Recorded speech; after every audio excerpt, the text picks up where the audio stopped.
네, 하루가 다르게 가팔라지고 있는 여야 대치 전국. 어제 국민의힘 입장을 확인했고요. 오늘은 민주당으로 가보겠습니다.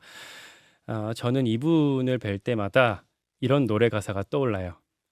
누구보다 빠르게, 난 남들과는 다르게. 여의도 정치판에서 항상 남들보다 반박자 빠르게, 기민하게 목소리를 내시는 분입니다. 민주당의 거침없는 소신파, 박용진 의원 스튜디오로 모셨습니다. 안녕하세요. 안녕하세요. 반갑습니다. 찾아보니까 뉴스쇼에 이렇게 직접 출연하신 게 스튜디오에 나오신 게 한 예. 석 달 정도 됐더라고요. 전당대회 마치고는 뭐 좀 조용히 살려고 그랬죠. 어떻게 지내셨어요, 그동안?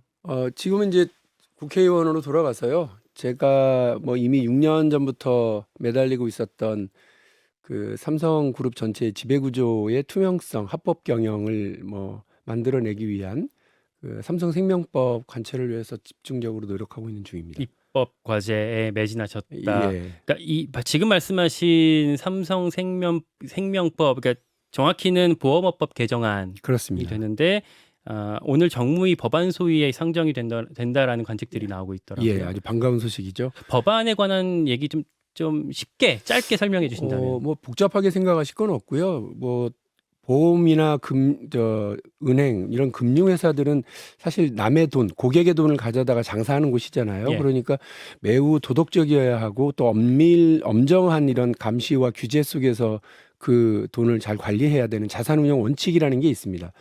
보험업법에는 계열사 주식을 그 돈으로 살 때 3% 이내, 총자산의 3% 이내로 사라 이렇게 딱 되어 있어요. 너무 많으면 위험하니까. 그렇죠. 고객의 돈을 함부로 굴리게 될 수 있고 그러니까요.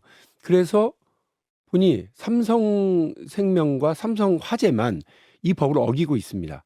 지난 수십 년 동안. 네. 그것을 가능하게 했던 건 사실은 금융당국이 그 대통령 시행령도 아니고 감독 규정으로 그 시가로 그 돈을 계산하는 게 아니라 취득 원가로 계산하게 해준 거예요. 그러니까 주식 보유 한도를 그러니까 보유액을 봤을 때 그거를 그러니까 예전에 샀을 때 가격을 기준으로. 그러니까 80년대 중반대에 그걸 샀으니까 평균으로 삼성의 주식 가격이 평균 1,071원 정도였을 때로 계산을 지금도 하고 있는 거예요. 그러니 말도 안 되게 삼성생명과 삼성화재한테 아주 유리하게 됐는데 문제는 뭐냐면 그렇게 되니까 삼성생명의 유배당 계약자들, 즉 보험료를 내면 그 보험료로 투자를 해서 돈 벌면 배당받게 해줄게요 해서 좋은 조건으로 계약을 했는데 그 계약을 안 지키고 있는 거예요. 삼성생명이. 왜? 삼성생명은 그 돈으로 삼성전자 주식을 왕창 법을 위반해 가면서 보유할 수 있도록 하고 그 삼성생명을 지배하고 있는 이재용 회장과 그 총수 일가들이 삼성전자와 삼성그룹을 지배할 수 있도록 하는 고객의 돈으로, 남의 돈으로 유지할 수 있도록 하는 그런 뭐 불법적이고 투명하지 못한 지배 구조가 완성되는 그 꼭지점에 있었거든요. 그런 문제가 있어서 보유액을 취득 원가 기준이 아니라 시가 기준으로 시가로 바꾸자. 이게 네. 국제 회계 기준이고요. 글로벌 스탠다드니까 그렇게 하자는 너무 당연한 얘기고요. 법의 취지를 보험업법의 취지를 잘 지킬 수 있도록 하자는 겁니다. 그리고 그 실효적인 어떤 이득이라고 하는 것이 없도록 이런 불법적인 행위를 통해서 그 실효적인 이득을 갖지 못하도록 3%가 넘는 지분에 대해서는 의결권을 제한하자라고 하는 내용을 포함하고 그렇게 있어요. 개정하게 되면 삼성생명이 삼성전자의 주식을 왕창 또 팔아야 되는 상황이 되는 거죠.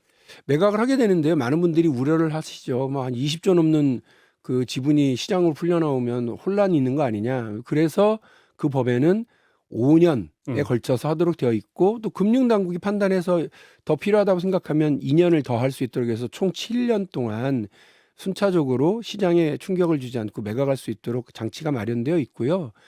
제가 이 법을 논의하면서 계속해서 금융당국과 삼성생명에게 우려되는 바가 뭔지 적당한 조치나 이런 것들 같이 협의하자. 그래야 법에 담을 수 있지 않겠냐 그랬는데 삼성생명은 뭐 배째라예요. 뭐 국회의원 하나가 박용진 따위가 이런 걸 할 수 있겠어 하는 자신감이 뭐 보이고요. 그 로비는 하는데 대화는 하지 않고 혹세무민 국민들과 삼성 주주들에게 뭐 대폭락 있을 거라고 하는 거짓말과 흑색 선전을 하는데 그 대안에 대해서는 대화할 생각을 전혀 하고 있지 않고요. 금융당국도 자기들이 보호목 감독 규정을 바로 잡으면 되는데 국회가 알아서 하세요 하고 떠넘기는 되게 오만한 태도를 보이고 있는데 이제 국회 시간입니다. 국회가 해야 할 일, 뭐 우리 시장 경제 가장 큰 원칙인 공정과 상식에 이런 원칙을 좀 바로 세워야 되겠다 이런 생각입니다. 알겠습니다. 이게 이제 핵심이 그 삼성그룹, 삼성전자의 이재용 회장의 어떤 지배구조 때문에 이렇게 계속 이제 관심이 가게 되는 것 같고요. 네. 오늘 시간이 많지 않아서 진짜 한 가지만 말씀드리면 짧게. 이재용 회장께서도 이제 뭐 합법적으로 운영하겠다고 얘기를 했고요. 이 법이 아버지 시대 이건희 회장 시대에 만들어 놓은 불법과 반칙, 과도한 특혜의 마지막 낡은 유물이에요. 이거 청산하고 투명하고 합법적인 경영의 새로운 길로 열어나갈 수 있도록 제가 도와드리겠습니다. 국회가 도와드릴 테니까 같이 뭐 머리를 좀 맞댔으면 좋겠다는 제안 드립니다. 알겠습니다. 이 정도 듣고요. 민주당 박용진 의원 같이 만나고 있습니다. 현안이 너무 많아요. 네. 일단 윤석열 대통령 도어 스태핑 중단한 문제. 네. 어제 이 이슈에 대해서도 아주 발빠르게 메시지를 내셨더라고요. 제가 대변인 출신 아닙니까? 예. 그래서 대통령이 이런 태도를 보고 기가 막혀가지고요. 한 3개 제가 페이스북에 글 올린 것 같아요. 뭐 스스로 불통 오만 옹졸의 벽 안으로 들어갔다 이렇게 말씀을 하셨어요. 이게 오만하면서 동시에 옹졸하기가 정말 어렵거든요. 근데 윤석열 대통령이 이런 식으로 지금 국정 운영을 하고 1호 국민, 정치인이 만난 제 1호 국민이 기자잖아요. 이 기자들에게 이런 식으로 대하는 걸 보면서 이게 정말 큰일 났구나. 스스로 이 벽 안에 갇히기 시작했구나. 그리고 우리 국민들은 이제 꽉 막힌 대통령 스스로 모든 국민과의 소통과 대화를 단절하는 오만불통의 대통령을 다시 보게 됐구나 하는 생각이. 왜 중단했다고 보세요? 저는 사실 MBC가 큰일 했다고 생각해요. 그 대통령 비서실장도 못 말렸다는 거 아니에요? 도어 스토핑 좀 이제 자제하고 중단합시다. 뭐 이런 못 말리고 주변의 참모들도 아무도 이 도어 스토핑에 대해서 뭐 말을 못 꺼냈는데 왜냐하면 아침마다 국민들도 불안하게 하는 뭐 불안에 떨게 하는 그런 도어 스토핑은 그 주변의 참모들은 얼마나 힘들었겠어요. 근데 MBC가 어쨌든 이거를 최종적으로 중단하게 했다는 건데 저는 이 과정이 좀 뭐 애매해요. 과정? 예, 예. 아니 그 기자는 원래 직업이 질문하는 자리 아니에요? 예. 그 질문을 좀 큰 목소리를 했다는 것이 그가 문제인지 아니면 대통령도 아닌 그 비서관하고 기자가 설전을 할 수도 있죠. 그걸 했다고 하는 게 문제인지 무슨 그 뭐 난동, 뭐 품위 문제, 뭐 그 불미스러운 사태 이런 단어들을 동원해 가면서 도어 스태핑을 중단시켰고 그 책임을 MBC에게 떠넘기는 걸 보면서 뭐 저는 뭐 이 대통령과 이 정부에게 기대할 게 있을까? 저도 웬만하면 뭐 비판 같은 걸 좀 자제하고 6개월은 지켜보자 이런 입장이었었는데요. 저도 좀 지금은 태도를 좀 바꾸려고 생각하고 있어요. 그 대통령실에서는 그 두 가지 중에 앞에 거, 그러니까 대통령 그 등 뒤에 항의한 게 문제다라는 식으로 얘기를 하긴 했는데 그 뒤에 비서관과의 설전도 같이 그 여러 맥락 속에 포함되어 있다고 보시는 것 같고. 아니 트럼프 대통령도 CNN, 뭐 MBC, CBS 기자들하고 그 여러 차례 설전하는 모습을 공개적으로 했잖아요. 아니 그렇다고 그래서 이렇게 가림벽 설치하고 그 언론사에 대해서 이렇게 그 징계 조치하자고 막 얘기하고 뭐 저는 그랬다고 본 적 없습니다. 결국 기자는 원래 질문하는 직업이고 설전이라고 하는 건 뭐 대통령이 아니라 그 누구하고도 할 수 있는 게 자유민주주의 국가에서의 일인데 그 품이 뭐 어쩌고 했다고 그러면 이제 남는 건 슬리퍼 신었다는 거 아니에요? 맞아요. 안 그래도 이 질문을 좀 드리려고 했어요. 네. 슬리퍼를 신고 해당 기자가 슬리퍼를 신고 있었고 팔짱을 끼고 있었다. 그러니 네. 뭐 태도와 예절이 바르지 않았다라는 지적들을 여권에서 엄청나게 쏟아내고 있거든요. 부끄럽지도 않은가 봐요. 그런 말을 하는 게. 아니 신발을 던진 것도 아니고 신발을 신었는데 그게 왜 문제예요? 네. 그리고 이게 또 어제 가만히 생각해보니까 이게 그 이렇게 해보면 좀 맛이 다르잖아요. 쓰레빠, 슬리퍼. 그죠? 슬리퍼 그러면 왠지 공손한 것 같고 쓰레빠 그러면 되게 무엄한 것 같잖아요. 그래요. 네. 근데 신발을 구두를 신었든 슬리퍼를 신었든 그게 무슨 트집 잡을 일인지 트집 모르겠고요. 잡는 일이다. 팔짱을 끼고 질문을 하든 손을 모으고 질문을 하든 손을 들고 얘기를 하든 그걸 가지고 시비를 거는 수준이면 저는 정부 여당 준비가 안 돼 있는 분들이라고 생각해요. 음. 이런 본질은 이게 아니잖아요. 본질은 무엄한 쓰레빠냐 공손한 슬리퍼냐 이게 본질이 아니고 대통령이 국민을 대신해서 언론이 하는 질문을 받기 싫다고 한 거예요. 특정한 매체에 대해서는 배척하겠다고 하는 반민주적 태도를 보이고 있다고 하는 거예요. 그리고 특정 언론과 특정 질문에 대해서는 적대적 태도를 보이고 있는 거예요. 기자가 질문하는 걸 무슨 의도가 있는 문제인 것처럼 얘기하는 거, 악의적인 행태라고 악의적이다라고 얘기를 얘기하는 거 했죠. 저는 적절치 않은 태도와 적절치 않은 모습이라고 보거든요. 불편하죠. 불편한 매체와 불편한 기자가 왜 없겠습니까? 그러나 그런 분들도 국민을 대신해서 질문하는 건데 자유민주주의 국가가 작동되는데 가장 큰 기제가 언론의 자유, 그다음에 선거 아니겠습니까? 이 두 가지 중에 한 축을 지금 대통령이 적대적으로 몰고 가고 있는데 저는 이거 좌시해서는 안 된다고 봅니다. 똘똘 뭉쳐서 싸워야죠. MBC가 큰일 했다고 생각해요. 알겠습니다. 시간이 많지 않지만 당내 현안도 좀 짚어봐야 될 것 같습니다. 이재명 대표를 향하고 있는 검찰 수사가 지금 계속 진행이 되고 있어요. 최근에 보니까 당원 80조를 다시 말씀하셨더라고요.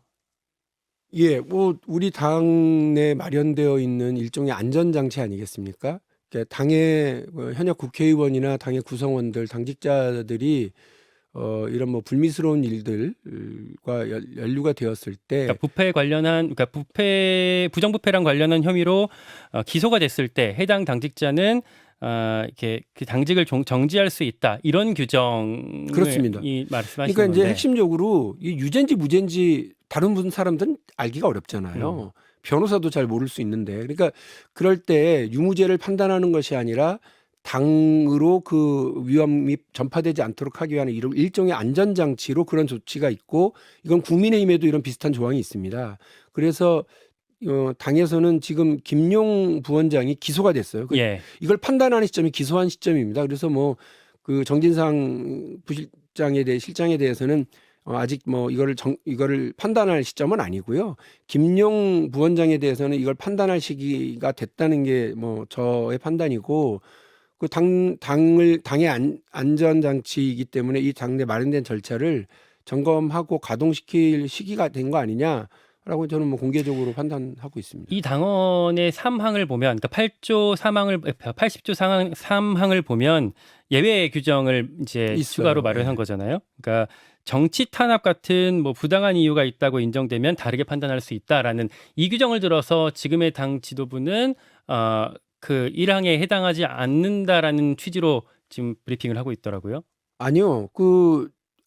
어떤 절차도 지금 있었던 적이 없어요. 그러니까 그 사망의 예외 조항을 하려고 그러면 사무총장이 당무 정지를 시킬 건지 말 건지를 판단해야 되고, 사무총장을 판단하지 않고 있는 거예요. 그러니까 사무총장의 역할을, 본인에게 주어진 역할을 할 건지 말 건지, 안 한다면 왜 안 하는지, 당무 정지를 한다면 어떤 근거인지 그걸 해주시라고 하는 거고요.